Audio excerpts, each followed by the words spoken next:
like that's what veganism or cruelty-free is judging other people and trying to be perfect. Well, I don't think anybody's gonna stick to it.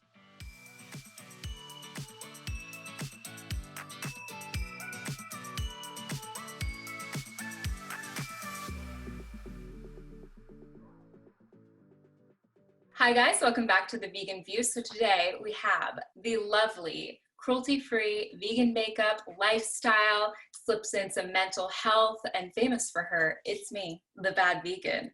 My very favorite video. Please welcome Rhian. Thank you. Yeah. It's an honor. Oh, thank you very much. We adore you. We've talked about you so much on our channel. I feel like everyone already knows you.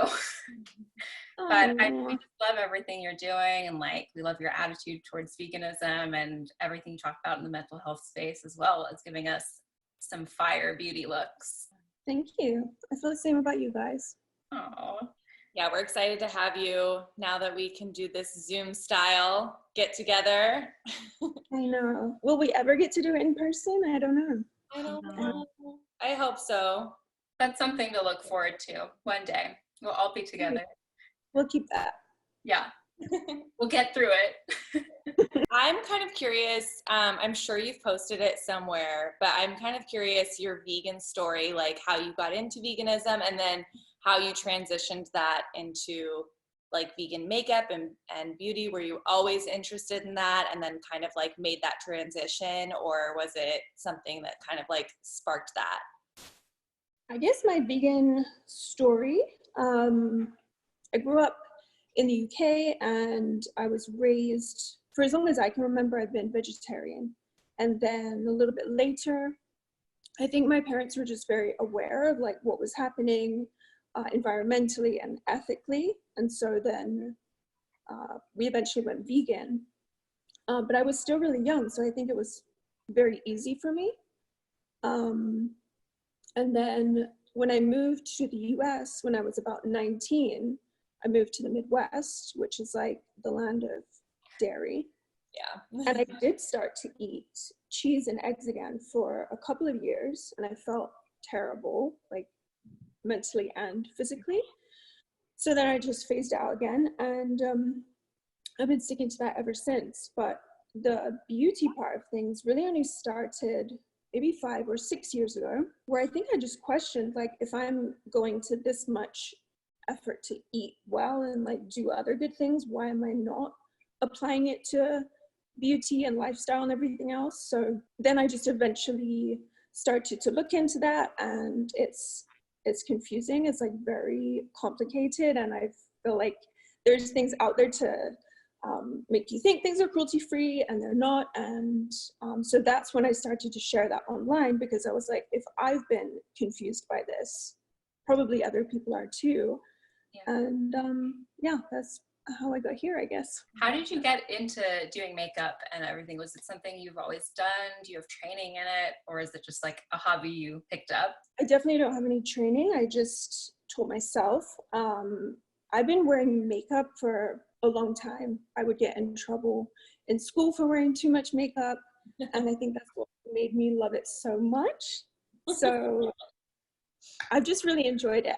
I like the artistic aspect of things, and like the self-care part, and just the whole like ritual of it all. So yeah, just love it. Love it. Yeah, same. There's something about like getting yourself ready in the morning and just taking that amount of time for yourself that feels so good. Even during all of this, I've been getting ready every day, and I've had people be like, "What are you doing?" I'm like, I have to do this. You do not understand. This is for me. But it feels so good, and it's very creative. I love that you mentioned how confusing it is, because I also like grew up loving makeup, and then once I actually didn't go vegan until way later in life. And so once I started feeling like I needed to transition everything so I felt totally aligned, I was like getting so many mixed signals, so much misinformation. Like one website would say it's cruelty free, another website would say it's not.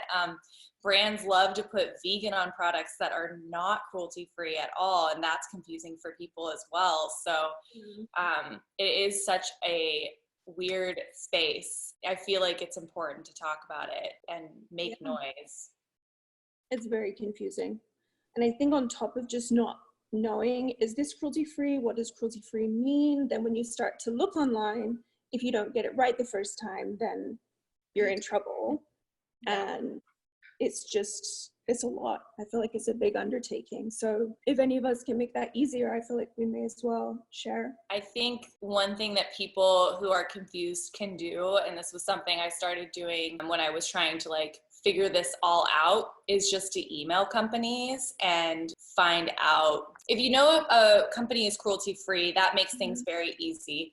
But then when it comes to knowing if a product is vegan, which means like they have sheep's wool in it, it might have carmine, which is from beetles, it might have all these different animal ingredients in it. As far as knowing that, so many brands are really behind on labeling that on websites. So I would just like reach out to so many different companies and just be like, hey, is this vegan? Hey, is this product vegan?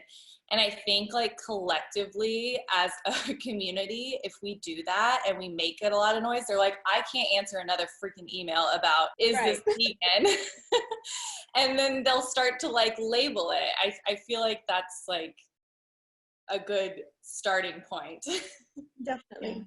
I think like pressuring brands like that in a way that you're like, I would like to buy what you're selling, help me buy what you're selling, versus maybe being a bit more angry. I think it works a lot better. So I absolutely do the same thing. What advice do you have for people who are like, maybe their makeup collection isn't cruelty-free or vegan at all, they're feeling super guilty about it, they want to start transitioning all of their stuff over, like what's that process going to look like? I think it's going to look so different for everybody. Everybody has different budgets, different like wants when it comes to makeup, accessibility to things. And so I would be prepared to get it wrong and to like accidentally buy not cruelty-free or not vegan things along the way, because it's gonna happen. So I think definitely I would say to use things up, and then maybe as you start to get to the end of a product, start to look into what a cruelty-free and vegan version would be,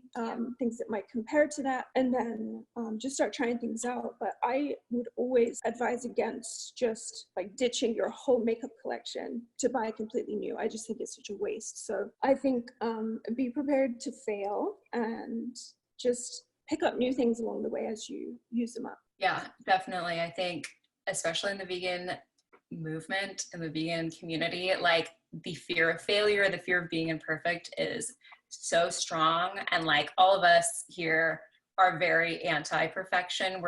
You're just doing your best. And I know the reason I found you was the It's Me, the Bad Vegan video. And I was like, who is this girl? I'm so obsessed. Like, this is everything I've ever wanted to say. But yeah, I love that video. And I just love how you talk about like forgiving yourself and doing your best and being a rational human being. I love how you approach makeup in the same way. No, I don't know if you guys remember this, but like one of the first times we ever filmed The Vegan View, we were in someone's kitchen and we pulled up Rhian's video and we were like, this is everything.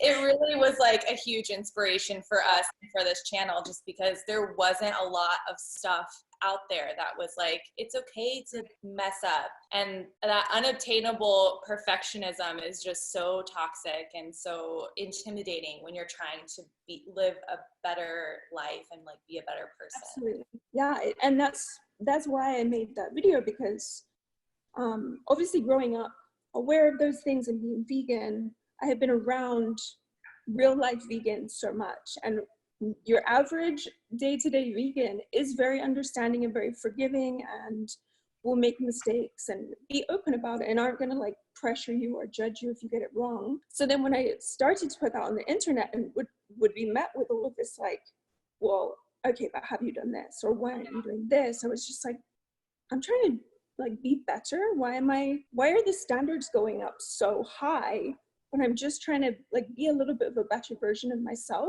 That was why I made it, because I was like, if people think that like that's what veganism or cruelty-free is judging other people and trying to be perfect, well, I don't think anybody's gonna stick to it. I just felt like I had to give people that like average vegan view of things, which is that you're just going to do your best. Why do you think it is that especially online, the standards go up so high? Do you think that's a defense mechanism that people have for not having to change their own ways, or is it something about the anonymity of being online? What do you think about that?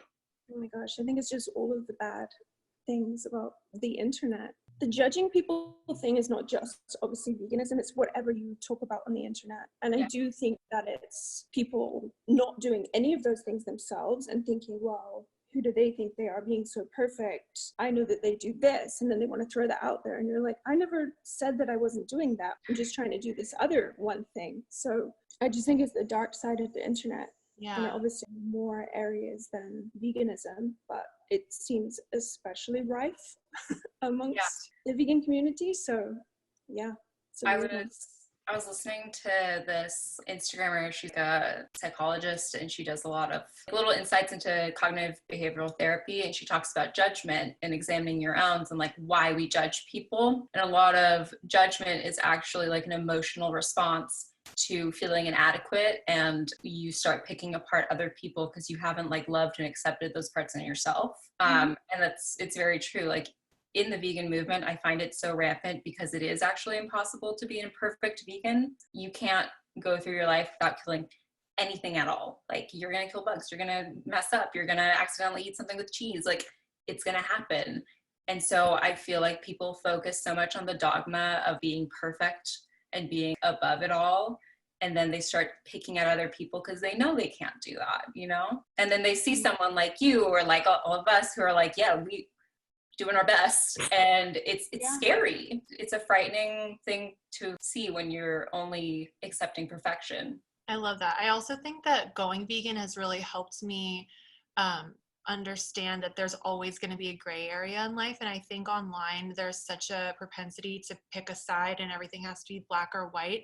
And going vegan for me, it was like once I got the food stuff down and started making those connections and it became routine, it was only then that I started looking into my beauty collection and my makeup. And I felt super overwhelmed, even though that I knew I was vegan. I knew I had been vegan for a while and that I was doing my best in this area. I still felt really inadequate. I felt like ashamed that I was using a mascara that I didn't know if was like would be vegan approved. I didn't know where to start when it came to all of that. And so there was like this sense of shame and also just this like huge hurdle that I felt like I needed to overcome. And it made me question like whether or not I was even vegan, even though I was eating a vegan diet. And I think like it was something that I had to take a step back and have a little bit of grace with myself and just be like, you're not perfect and you're not trying, like perfect is not what we're trying to do.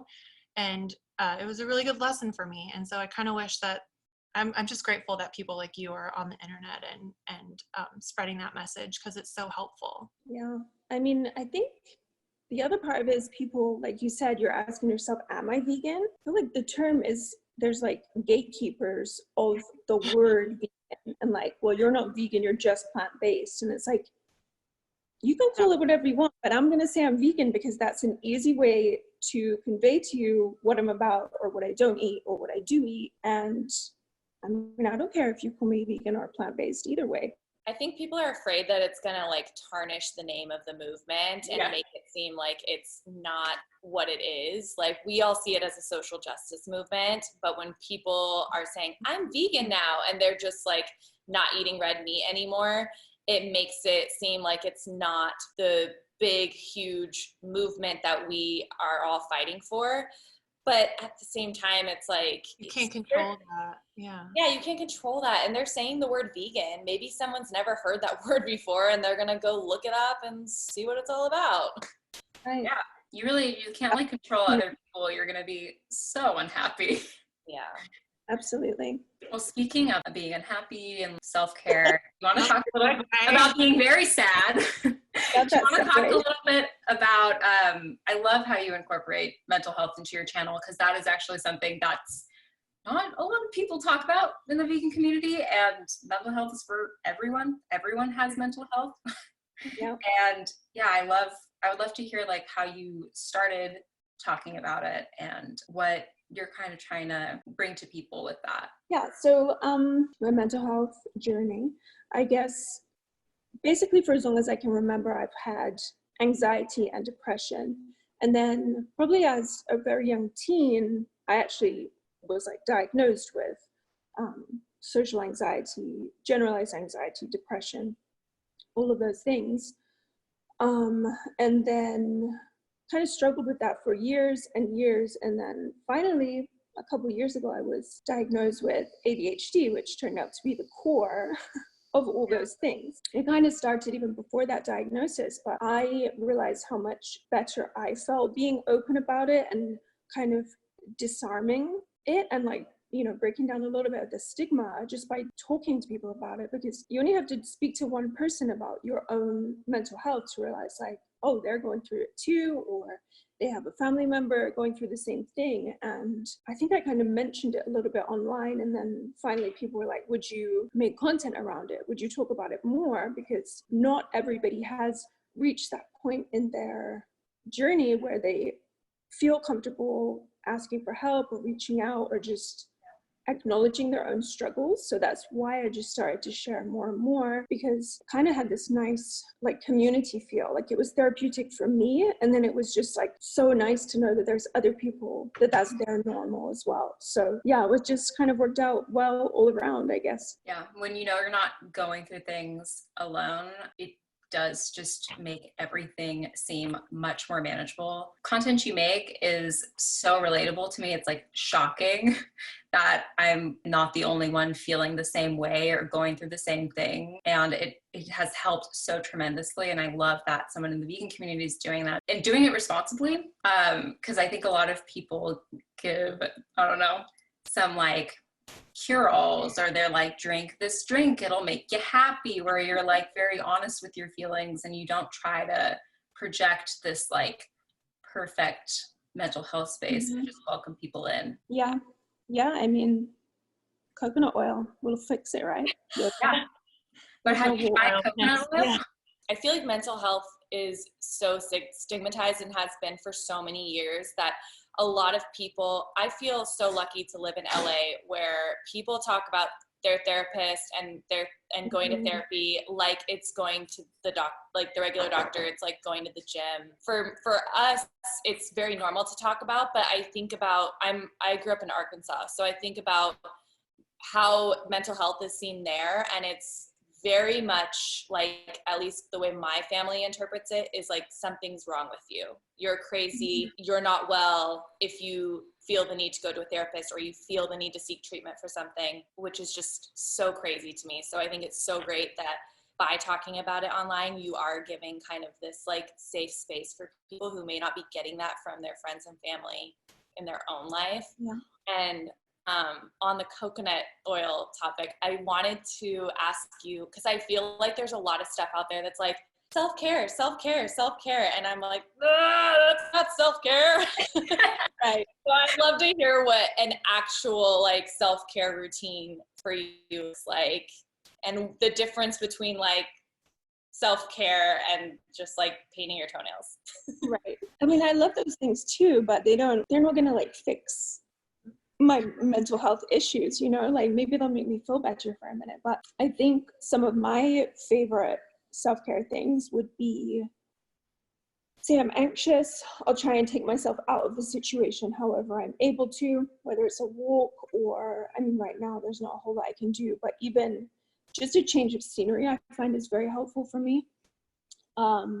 Obviously therapy, talk therapy, amazing. And then I think small things are very underrated, like just setting boundaries, consciously thinking what you're going to put up with or what you're going to take from people is so helpful. And everybody should have good boundaries around those things. If you find that people are drawing on you too much or something is unhealthy for you, I think that's one of the best things you can do is make a decision on some of that stuff and stick to it. Not beating myself up when I don't feel good or when I've done something, I don't know, like wrong or maybe haven't helped myself. Just try not to beat myself up about that further, because why would I want myself to feel worse? Yeah. I love that. That's such a good point. I had a rough day recently and I was so annoyed at myself the whole time I was going through it. I was like, why am I feeling like this? This is so dumb. There are so many bigger problems in the world. Get over it. Get out of bed. It's hard to like reframe your mind into being like, no, you're allowed to feel how you're feeling right now, and it's valid. And one thing I love that you do as well is like, you will openly be like, I'm taking a day off. Like I'm relaxing today. Like, you know, I'm taking a break, and like you give yourself that. And I think it's so cool. Yeah, that's so powerful. I remember when I first started YouTube, I was just churning out videos like every week, and I felt like I was going to die. And I was so mean to myself, and I started following you, and you started really showing your, I'm not posting today, I need a break. It's so comforting to see someone who's successful, who's passionate, who makes high quality videos, be nice to themselves. Because I feel like we have this internalized belief in America where you have to be consistent and you have to turn out super high quality, be perfect, beat everyone else. When you're going to burn out, you're going to feel horrible. I got to a point where I couldn't even pick up my camera. I wasn't enjoying it. And then starting to follow different influencers and see them be nice to themselves and see them give actual behavioral tips, like actually examining yourself. I feel like a lot of people are like, exercise, drink water, but no one asks why. Why are you feeling like this? What can we do to like re-self-parent? And you do that, and I love it. Oh, yeah. I think it's the same reason that I share mental health content in general, is because it's uncomfortable, and it helps me to practice like breaking that down and experiencing that discomfort and realizing that like I'm going to survive, it's going to be fine. Yeah. And so, I mean, everything I think you said, Hannah, about feeling about yourself that you hadn't done whatever it was that you meant to, those are all things that we hear other people say. And I think whether it's to us or just in general, we like take it all in and just like attack ourselves with it. So I think obviously I'm lucky enough to have a therapist, and she will be the first person to tell me like, well, why don't you just try being nice to yourself about it? Or why don't you just have a day off? And I know not everybody has that access. So I think I just wanted to like practice and hoping that it could help people in some way. How do you, if you're feeling anxious or if you're feeling depressed, how do you, I'm sure there's a few different ways, but what tips do you have for people to communicate that with others, whether it's a coworker or a family member or a partner? Because I think that sometimes you know that you should say something, but it can be really hard to explain. For sure. I think one hard thing is sometimes you don't realize that that's what it is. You might suddenly just be like, wow, I've been acting kind of weird all day. But when you do notice that that's what it is, I think it's going to be so different for everybody and what you're comfortable with. But for me, I'll just be very blunt about it and very frank and just say like, I feel really anxious right now. And, you know, I think the more you can normalize it for yourself, the more comfortable you will get. But I can fully understand why people are nervous to say something, because you don't want to be judged, or you don't want people to tell you, oh, it's nothing, get over it, or why don't you try being positive, or any of those things. So I think it just takes practice. I think, yeah, as soon as you realize and you think it might be helpful to you and serve you to speak to somebody about it, just maybe just, you know, go for it, give it the gusto, and just be like, I feel anxious. Yeah. When you name it, you tame it. There you go. But yeah, just giving voice to something and not trying to like fix it, or trying to like, I know for me, I don't do this anymore because I'm growing, but I used to be really anxious and just tell people I'm anxious and then just like peace out, space out, go into myself. And that was like really because I was ashamed of feeling anxious. And I was trying to fix it so hard instead of honoring like, yeah, I kind of feel shitty right now. Like, what do you need from me? Let's hang out while I feel pretty shitty, you know? Yeah. And shame is the worst, but it doesn't fix anything. It just makes it worse. But. Yeah. I feel like communicating what you need during those times is important too. Like I know for me, whenever I feel like a panic attack coming on, I'm like, don't tell me everything's fine. Don't try to fix it. Don't like, just let me be in this moment and be a comforting individual, but don't try to fix things because it will make it spiral. Everything is not all right. Yeah. I know. That is like the worst thing you can say. Yeah, no, I hate it. But it can be very hard when you're in that situation, it can be so hard to then tell somebody what you need. Mm-hmm. So, I mean, what I've done with Adam, my husband, is I've like told him in advance what I'm going to need. Like when I feel well and when I can like look back over maybe my last panic attack or, you know, low point and think what actually helped, what did I need, what didn't help. Yeah, tell people when you're not in that state. Because even if you're having a bad enough anxiety attack, sometimes you can't even speak. Articulate it. Yeah. To get it because you're too busy not breathing, you know? So yeah, it's hard. Yeah, for me, when I'm in those situations, I'm not thinking clearly. Like it feels like it's never going to end. Whether it's like a panic attack, depression, anxiety, I feel like I'm like, this is never going to end. Like I'm always going to be like this. But then when I'm out of it, I'm like, oh, it does end. And something that's really helpful, like you said, is like articulating that after or before it happens. What I did with my mental health professional is like make like an anxiety checklist. It's something like concrete that you can look at that are like healthy coping skills or things that you can say to reach out to people. That's been amazing because it is a time of everything feels very abstract and you're not really in your body, and having something concrete like that is really helpful. Yeah, I think that's a really good idea. Yeah, because I mean, you're in such a like heightened state where everything is awful, everything feels bad. Like you said, it seems like that's all there is ever going to be for the rest of time. Yeah. And when someone asks you, like, what do you need? You're almost like, why do you think I know? Like, I'm in this position for some reason. I clearly don't know how to help myself. So I think, plan ahead. Like, if you know you have an anxiety disorder or whatever it might be, plan in advance. Have like a little emergency kit or like you said, a checklist. I mean, I think you just got to attack it in as many ways as you can. One thing I think that's really hard being a highly empathic person on the internet is seeing comments from people, getting hate messages and things like that. I don't really notice that you have many. If you do, then they're very limited. I would love to know, like, when they come, because they're obviously inevitable. Like, how do you deal with that? I mean, it varies. It depends what state I'm in at the time. If it's just obviously hate-filled and mean, I'll just delete and block because, you know, I don't want to go back and look at that again. I don't want to put myself through that. So I do delete and block lots of things. I like to do it very freely. But there are times when someone might say something that is just so obviously wrong or maybe misinformed that I will just respond and correct them or offer like a different point of view. And sometimes you'll get a response where they're like, oh, I'm sorry, that was kind of rude of me, but I didn't know. And it's like, if you don't know, please don't judge, you know?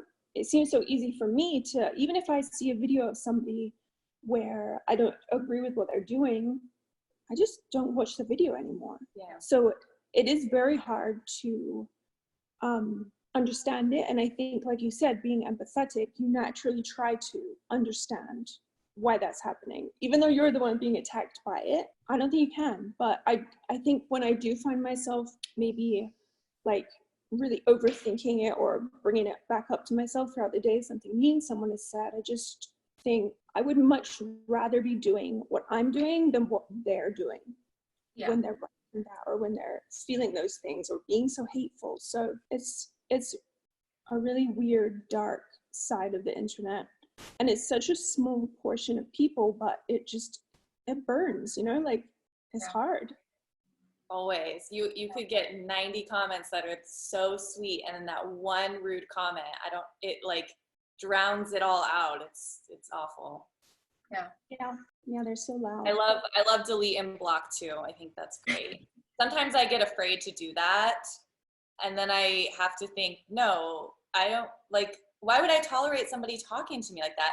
I wouldn't do it in real life. I wouldn't be like, yeah, sure, come on, bring on the hate. I'd love to hear what you have to say. I'd be like, bye, I'm done with this conversation. So why online, like, people are expected to tolerate it is just so weird to me. I mean, the other reason I will delete it so freely too is that I think they aren't always things that are only harmful to you. It could be somebody judging me for some mental health thing, and I think, well, there's like probably 100 people with the same thing that are going to keep in mind what you've just said. And it's just, I don't know, I think often leaving those kind of comments up is dangerous in itself, because you don't know who else is going to come across that and take it to heart. So yeah.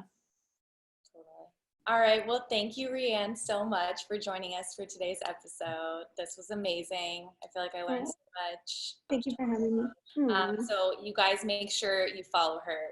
You will absolutely love her videos. They're amazing. Her Instagram is also amazing. Her stories are amazing. Honestly, like, just amazing, amazing, amazing, amazing, amazing. She's an awesome resource, and she will just light up your life. So go do it. No pressure. No, for sure. So we thought it would be interesting if you guys commented down below and let us know anything that you're struggling with as far as like vegan or cruelty-free makeup or skincare. Let us know in the comments down below, and maybe we can answer them in a future video.